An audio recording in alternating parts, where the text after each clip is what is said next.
శ్రీకృష్ణ పరబ్రహ్మణే నమః. శ్రీ గురుభ్యో నమః. శ్రీమాత్రే నమః. శ్రీ గణేశాయ నమః.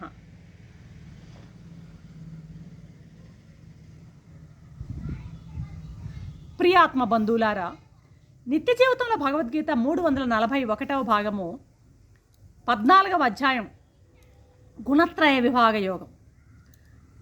ఈ ఎపిసోడ్లో కృష్ణ పరమాత్మ సత్వ రజస్తమో గుణాల యొక్క స్వభావాలు కలవాళ్ళు మరణానంతరం ఏ ఏ లోకాలను పొందబోతున్నారో వివరిస్తున్నారు అన్నమాట. ఊర్ధ్వం గచ్చంతి సత్వస్థా మధ్యే తిష్టంతి రాజసాః జగన్య గుణవృత్తిస్థాః అదో గచ్చంతి తామసాః అంటున్నారు 18వ శ్లోకంలో. అర్జున, సత్వగుణం కలవారు ఊర్ధ్వలోకాలని పొందుతారు, రజోగుణం కలవారు మనుష్యలోకంలోనే పడి ఉంటారు, నికృష్ట కర్మలు కలిగినటువంటి గుణాలు అయినటువంటి తమోగుణం కలిగిన వారు అధోలోకాలకి జారిపోతారు అని చెప్తున్నారు స్వామి. ఆయా గుణ స్వభావం కలవారి కలిగే ఫలితాలను, మరణానంతరం కలిగేటువంటి ఫలితాలను భగవంతుడు ఈ 18వ శ్లోకంలో వివరిస్తూ ఉన్నారు. ఇప్పుడు సాత్వికులు మామూలుగా శాస్త్రీయ జ్ఞానాన్ని సంపాదించి ఆ సత్కర్మాచరణ పరాయణులై ఉంటారనమాట. ఆ సత్కర్మాచరణ వలన, ఆ సత్కర్మలను ఆచరించడం వలన వారు బ్రహ్మలోక పర్యంతమైనటువంటి దేవలోకాల్లో వాళ్ళు దేవలోకాలని ప్రాప్తించుకుంటారన్నమాట. ఇప్పుడు జ్ఞాన కర్మల యొక్క తారతమ్యంలో అంటే ఆ సాత్వికులు చేసేటువంటి వాళ్ళ స్థాయిని బట్టి, వాళ్ళ యొక్క స్ట్రేటాని బట్టి, చేసేటువంటి ఆ జ్ఞాన కర్మల యొక్క స్థాయిని బట్టి ఆయా ఊర్ధ్వలోకాల్లో ఉంటారు. అంటే ఏంటి, మామూలుగా ఊర్ధ్వలోకాలు 7, అధోలోకాలు 7 అంటాం కదా. ఆ 7 లోకాల్లో సత్యలోకమా, బ్రహ్మలోకమా, స్వర్గలోకమా, పితృలోకమా, వాళ్ళ స్థాయిని బట్టి ఆయా లోకాల్లో వాళ్ళు ఉండడం జరుగుతుంది. అంతేగాని వాళ్ళు తిరిగి మానవ జన్మకు రావడం కానీ, పశుపక్షాది జన్మలను పొందడం కానీ వాళ్ళకి అవసరం రాదనమాట, రావాల్సినటువంటి పని వాళ్ళకి లేదన్నమాట. అదేవిధంగా రాజసులు లోభాచరణ తత్పరులై తదనుకూలమైనటువంటి కర్మలు చేస్తూ ఉంటారు. లోభం కదా వీళ్ళది, మోహము లోభం వీళ్ళ యొక్క గుణం అన్నమాట. ఆ రకమైనటువంటి కర్మలే రజోగుణ ఫలితంగా వచ్చేటువంటి ఆ రజోగుణ కర్మలనే చేస్తూ ఉంటారు. కాబట్టి వీళ్ళు పుణ్య పాప మిశ్రితమైనటువంటి మనుష్యలోకంలో పరిభ్రమిస్తూ ఉంటారు. మనుషులేకం అంటే 2 మిశ్రమ కర్మల ఫలితమే మనుష్య జన్మ అన్నమాట. పూర్తి పుణ్యకర్మలు అయితే దేవతా జన్మలు, మిశ్రమ కర్మలు అయితే మనుష్య జన్మలు, మరి పూర్తి పాపకర్మలు అయితే అదో జన్మలు అన్నమాట, క్రిమికీటకాది పశు జన్మలు అన్నమాట. కాబట్టి ఈ రజోగుణ గుణం కలిగినటువంటి ఆ కర్మలు చేసినటువంటి వారు చనిపోయినాక వాళ్ళు మిశ్రమ జన్మ అయినటువంటి మనుష్యలోకంలోనే పరిభ్రమిస్తూ ఉంటారు. కాబట్టి ఈ రాజసులలో అటు దేవ శరీరాలు కానీ ఇటు పశువుల శరీరాలు పొందరు. వీళ్ళు కేవలము ఇక్కడనే తిరుగుతూ ఉంటారట మనుష్యలోకంలోనే.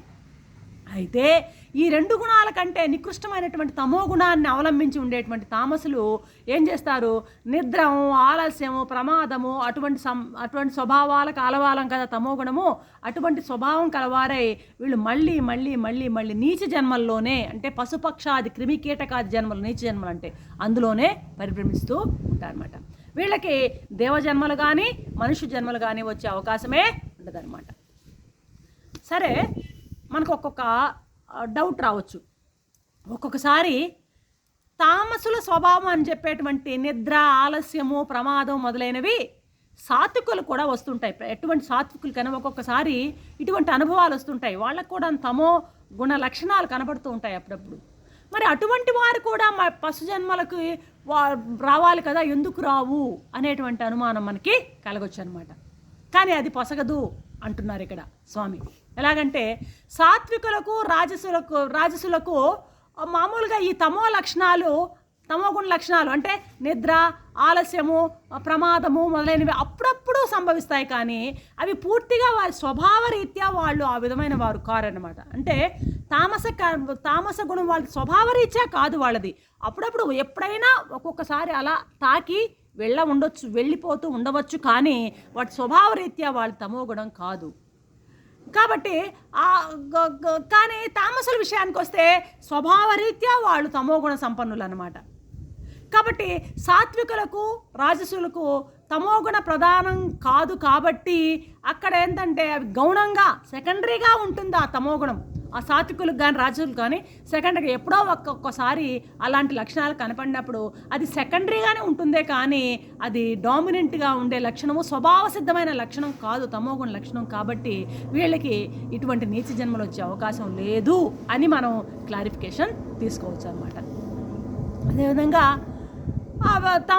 తమోగుణ ప్రధానంగా కలిగినటువంటి తామసుడు ఇక్కడ చూడండి, తమోగుణ ప్రధానంగా కలిగినటువంటి తామసుడికి స్వభావంగా ఉండేటువంటి స్వభావం, కాబట్టి అది వాడికి మాత్రం ఆ జన్మలు తప్పవు. అలా కాకుండా ఈ రాజసులకి సాత్వికులకి ఎప్పుడో వచ్చేటివి, కాబట్టి ఇవి వానికి ఇటువంటి నీచ జన్మలు రావు అని మనం బాగా ఇక్కడ అర్థం చేసుకోవాలన్నమాట.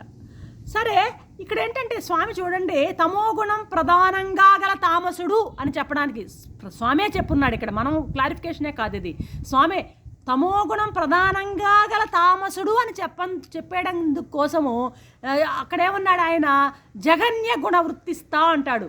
జగన్య గుణ అనేటువంటి పదం వాడడము తమోగుణ ప్రధానంగా కలిగిన వారు అని చెప్పడానికి, తమోగుణమే స్వభావంగా కలిగిన వారు అని చెప్పడానికి జగన్య గుణ అనేటువంటి శబ్ద ప్రయోగంతో పాటు తామస అనేటువంటి శబ్ద ప్రయోగం కూడా అక్కడ జరిగిందనమాట.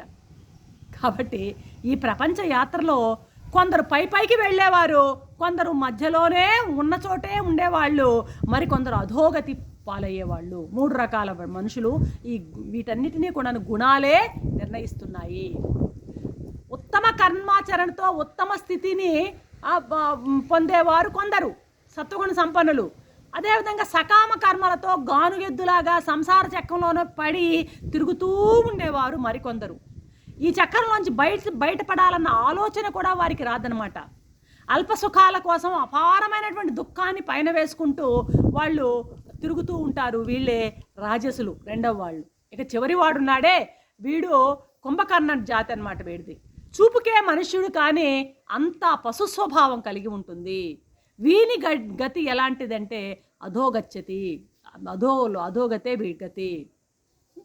సాత్వికులు మామూలుగా లోకంలో శాసన స్థాయిలో ఉంటారు, శాసించే స్థాయిలో ఉంటారు సాత్వికులు. రాజసికులు శాసకులకు సహాయకారులుగా మధ్యస్థంగా ఉంటారు. తామసులు అడుగున పడి శాసితులై ఉంటారన్నమాట. ఇవి ఆ యొక్క గుణాల స్వభావం కలగవారికి కలిగేటువంటి ఆయా ఫలితాలు మరణానంతరం. ఇప్పుడు విభీషణుడు ఉన్నాడు, రావణాసురుడు ఉన్నాడు, కుంభకర్ణుడు ఉన్నాడు. వీళ్ళు ముగ్గురు 3 గుణాలకి ప్రతీకలు. విభీషణుడు సత్వగుణ సంపన్నుడు అన్నమాట. ఆయన హనుమంతుని దౌత్య ప్రకరణంలో ఆ దూతను చంపొద్దు అని హితవాక్యం చెప్తాడు రావణుడికి. నాట్ ఓన్లీ అక్కడే కాదు, అనేక చోట్ల రామాయణంలో విభీషణుడు రావణుడికి హితబోధ చేస్తాడు. సత్వగుణ సంపన్నుడు అనమాట. అది ఏం చేశాడు, రాముణ్ణి ఆశ్రయించాడు, అసురుల ఆశ్రయించి బయటకు వచ్చాడు, రాముణ్ణి ఆశ్రయించాడు, తరించాడు. ఆయన అలాగే చిరంజీవిగా నిలిచిపోయాడు అనమాట. ఇక రావణుడు చూస్తే రజోగుణ ప్రతీక వీడు. చాలా అపూర్వ సౌందర్యవతైనటువంటి మండోదరి పట్టమహిషి ఉండగా రాగానికి లోనై పరకాంత వ్యామోహంతో సీతమ్మని చెరబట్టి అధోగతి పాలయ్యాడు రావణుడు. ఇక 3వ వాడు కుంభకర్ణుడు, మూర్తీభవించినటువంటి తామసుడు వీడు. ఇది ఏంటంటే ఏమీ లేదు, ఎంతసేపు నిద్ర, ఆలస్యం, ప్రమాదాలే వీడి యొక్క లక్షణాలు. తిండి, నిద్ర, చావు తప్ప ఏమీ మిగలలేదు కుంభకర్ణుడికి. ఈ ముగ్గురు కూడా 3 గుణాలకి ప్రతీకలుగా మనకు రామాయణంలో మనకు కనిపిస్తారన్నమాట. రేపటి ఎపిసోడ్లో మరొక అంశంతో మీ ముందుంటాను. అంతవరకు సెలవు. సర్వం శ్రీకృష్ణ చరణారవిందార్పణం.